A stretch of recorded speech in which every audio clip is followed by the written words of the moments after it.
nagpakamatay, naghigot sa kanyang liig mga kababayan. So kaya ay si Nanay Lorna ngayon ay para siyang nalilito dahil imbes nga isa lang yung inaalala niya, sa ngayon ay dalawa na. Kasi po ay naghikot yung kanyang samo ng liig.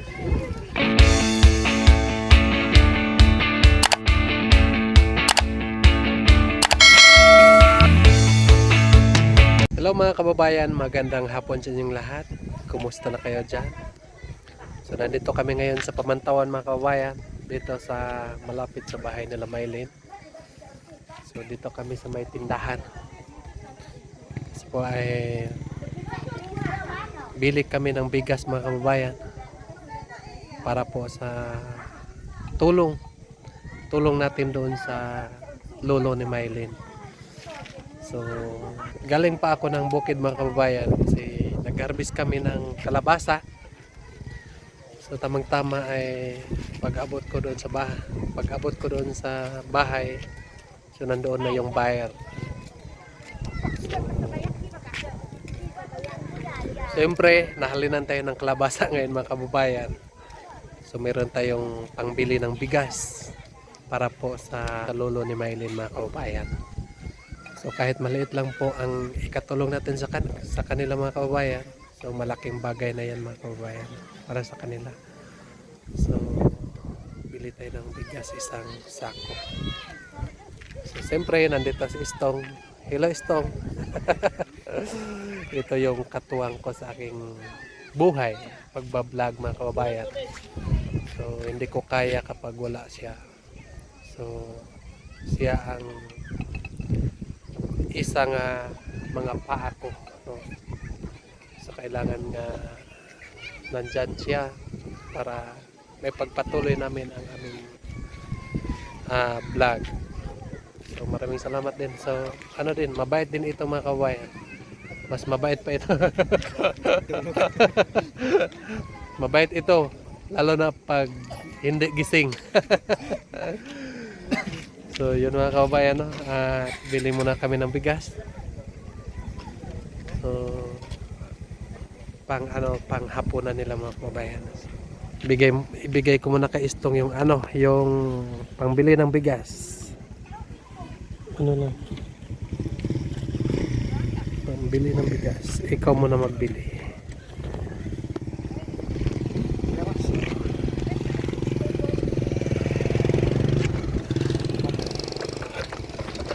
Kasi yan mga kaubayan, nagpapasalamat po ako ng Panginoon dahil ang kalabasa ngayon ay tag 15 ang kilo dito. So may konting halin natin ngayon, so itulong na lang natin sa kanila para makatulong tayo. Hoy,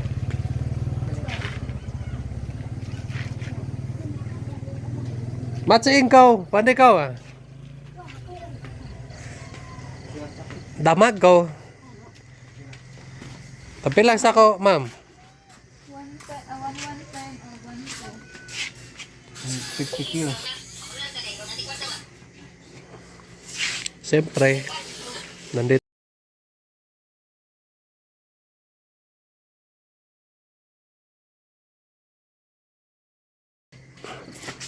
Wag Istong, baka maipit ka. So nandun na si Istong mga kababayan. Kinarga niya sa kanyang kabayo ang bigas.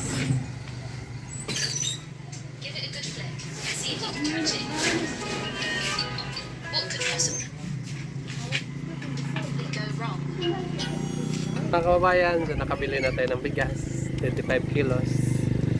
So iabot natin doon sa nanay ni Maylin para meron silang lulutuin doon. So pinaka-importante kasi yung bigas mga kababayan, lalo na dito nga yung mga kamag-anak nila ay nandoon sa malayo. nga pumupunta dito, siyempre ay yung nanay din ni Maylin ay walang-wala din. Kasi po ay walang trabaho yung kanyang asawa. Ano lang, araw-araw lang ay nag-corner. So, tulong-tulong muna tayo mga kababayan. Tulungan natin sila. Tulungan muna natin sila. Kahit kunti lang, meron tayong may ambag sa kanila. So, tayo na mga kababayan. Punta na tayo doon.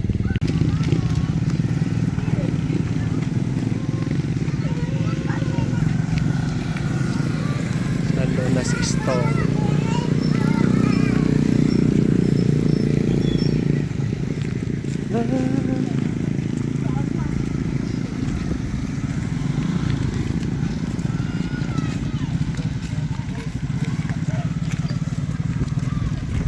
Madilim na mga kababayan, hindi na makita yung naglalakad na lang ako papunta doon sa bahay nila. So, dito na ako mga kababayan, dito na ako sa bahay nila. Dito po yung mga kamag-anak nila. So gusto ko lang po ipaalam sa inyo mga kababayan nga si Nanay Lorna wala dito siya. Nandoon din siya sa kanyang samong, doon sa kanyang anak. Kasi po ay kanyang samong nagpakamatay, naghigot sa kanyang liig mga kababayan.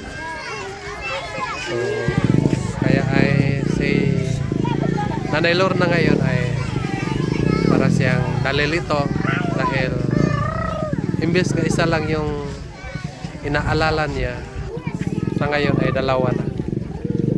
Kasi po ay naghikot yung kanyang samong ng liig.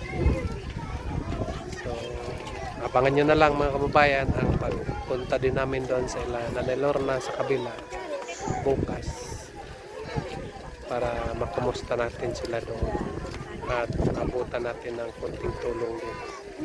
So tulong-tulong lang tayo. So ngayon mga kababayan, so nandito na sila. So iabot natin yung bigas. So kung makikita niyo mga kababayan ay sobrang dami po yung tao. So dito po gihaya yung lolo ni Maylin dito sa kanilang bahay. So walang problema ay nagpapaalam na po ako kay Sir Paul. Sabi ko sa kanya nga sir, nagsabi si mama ni Maylin sa akin nga dito daw niya ihaya yung kanyang tiyuhin. So, sabi ni Sir Paul ay walang problema yan. Yes, walang problema. So napapaalam na tayo sa kanya, so walang problema. Kasi po ay kailangan kasi wala siyang bahay dito. So dito na lang natin hayain. Dito na lang ihaya sa kanilang bahay.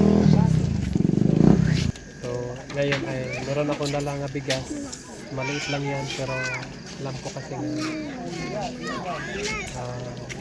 kailangan ninyo ang bigas. So bigay ko sa inyo yung bigas mo. So, mabuti meron kayong solar, meron kayong dyan. Namoy sugat na sulod. Mabuti may solar sa loob mga kabayan. Wala po. So, ngayon ay kabuhat na natin yung Jangan ba din siya dapat jangan taro.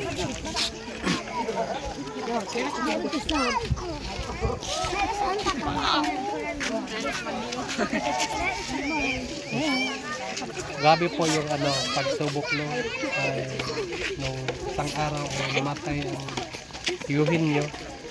So kahapon naman ay nagbugti na naman yung yung anak ay yung asawa sa anak ng ni Nanay Lorna. So si Nanay Lorna ngayon mga kababayan wala dito. So nandoon din sa kabila kasi nandoon din yung kanyang samo. Nandoon din yung kanyang samo na nagbugti mga kababayan. Lungkot po dahil po ay hindi natin wala na ito dahon mabang na may tabo no? yung mga anak niya ay mga maliliit pa. Diba yung anak niya? Di ba saya kung iyan tayo pakiwato? Iya, malin to. Kaya anak na to. Anim yung anak niya tapos yun lang ang ginagawa niya. Diba? So, dapat inisip sana kapag gagawin niya yan, sino ang magbuhay sa kanyang mga anak. Yun ang isipin natin, no? Kahit meron tayong mga problema sa buhay, hindi natin hayaan na ahantong tayo ng ganyan. So, kailangan nga, laban lang tayo. Kahit pumuti pa yung buhok natin, laban lang tayo. So, laban lang tayo sa mga pagsopo. So, yun lang siguro. So, tingnan natin doon sa loob yun.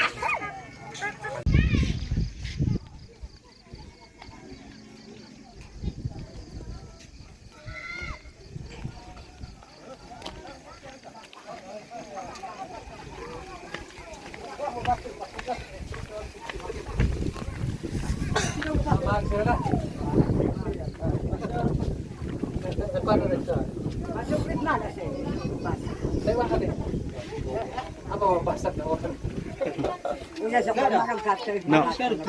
Oh, ya kata taon. Pasensya ko, rewara sa apit, tara. Ampit na.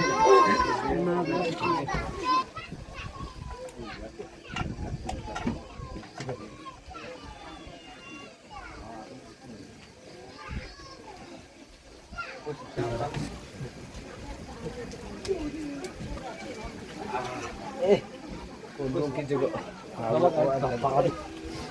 Video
So ayun po mga kababayan, so nandito na ako sa aking parkinganan.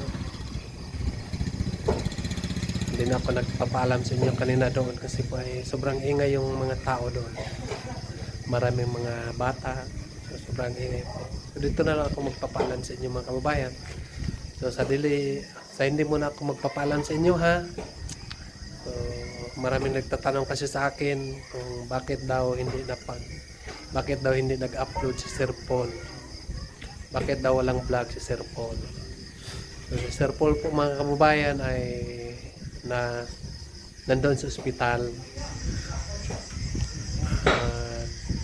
May sakit siya nga dengue. So, kaya ay wala siyang upload. Pero okay na daw siya mga kababayan, no? Nakalabas na daw siya sa ospital. So ayos na daw yung kanyang pakiramdam. So, nag-chat ako sa kanya kanina. So, sabi niya nga ayos na daw siya ngayon. So, mag-umpisa na naman siya mag-vlog mga kababayan. So, sana po ay nandyan kayo palagi, ay laging nagasubaybay sa amin, laging nagasubaybay sa amin. So, sana po ay huwag kayong magsawa nga magapanood sa aming mga vlog. So yun lang po, maraming salamat po, mag-ingat kayo dyan palagi, bye bye.